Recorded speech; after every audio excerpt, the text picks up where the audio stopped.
Si Levi Kane, isang dating US Marine sniper na naging pribadong kontratista, ay ni-recruit para sa isang sikretong misyon ni Bartholomew sa Sigourney Weaver. Ang kanyang tungkulin, isang taong solong pagbabantay sa kanlurang bahagi ng isang malalim at lihim na bangin.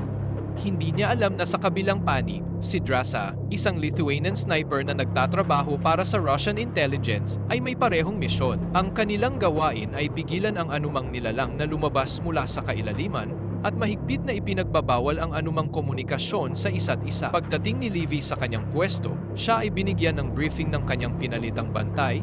Si JD ipinahiwatig nito ang mahiwagang katangian ng bangin at ang mga nilalang na naninirahan dito na tinatawag nilang Hollow Men. Binigyang diin ni JD ang kahalagahan ng pagiging mapagbantay at pagsunod sa mga patakaran bago siya biglang inilabas mula sa lugar sa hindi malinaw na dahilan. Habang lumilipas ang mga araw, sinimulan ni Levi ang kanyang trabaho. Regular na pagsusuri sa paligid at pagmamasid sa anumang kakaibang kilos o galaw. Habang lumilipas ang mga linggo, unti-unting bumibigat ang pakiramdam ng kalungkutan at pagkaisang nararanasan nila ni Drasa.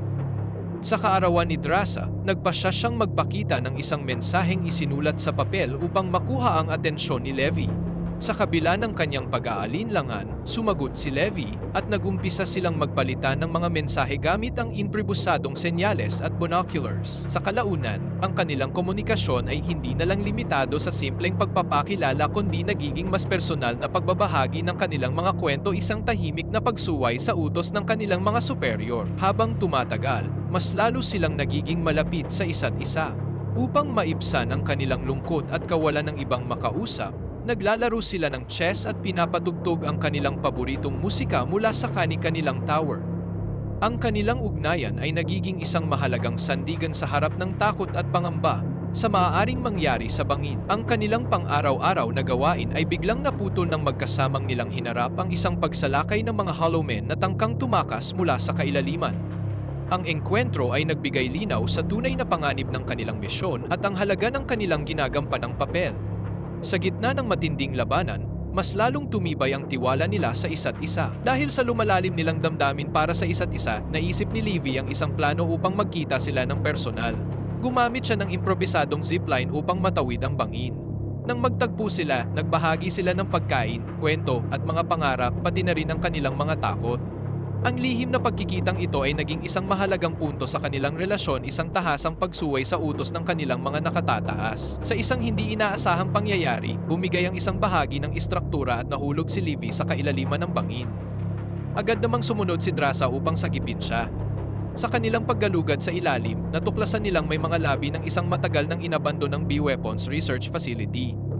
Lumabas sa kanilang investigasyon na ang mga eksperimento noong ikalawang digmaang pandaigdig ang naging dahilan ng paglikha sa mga Hollow Men. Nalaman din nilang may isang pribadong korporasyon, ang Dark Lake, na patuloy na gumagamit ng lugar na ito para sa eksperimento sa genetic research. Habang patuloy silang nagsisiyasat, natagpuan nila ang ilang mga sundalong mutado na dating biktima ng eksperimento sa pasilidad. Sa puntong ito, naunawaan nila ang tunay na kasaysayan ng bangin at ang mas malalim na panganib na maaaring idulot nito sa mundo. Ang natuklasan nila ay nagpatibay sa kanilang determinasyon na pigilan ang pagkalat ng mapanganib na teknolohiyang ito. Upang tuluyang matapos ang banta, napagdesisyonan nilang i-activate ang self-destruct mechanism ng pasilidad na tinatawag na Stray Dog Protocol. Ang hakbang na ito ay may matinding panganib para sa kanila dahil nangangailangan ito ng maingat na koordinasyon at maaari silang atakihin ng mga tauhan ng Dark Lake. Gayunpaman, sa kanilang paninindigan para sa isa't isa at sa kapakanan ng sangkatauhan, nagpasya silang isagawa ang kanilang plano. Habang inihahanda nila ang kanilang plano, sinalubong sila ng puwersa ng Dark Lake na nais panatilihing lihim ang kanilang operasyon. Nagsimula ang serye ng matitinding labanan na sumubok sa kanilang galing sa pakikipaglaban at pagtitiwala sa isa't isa.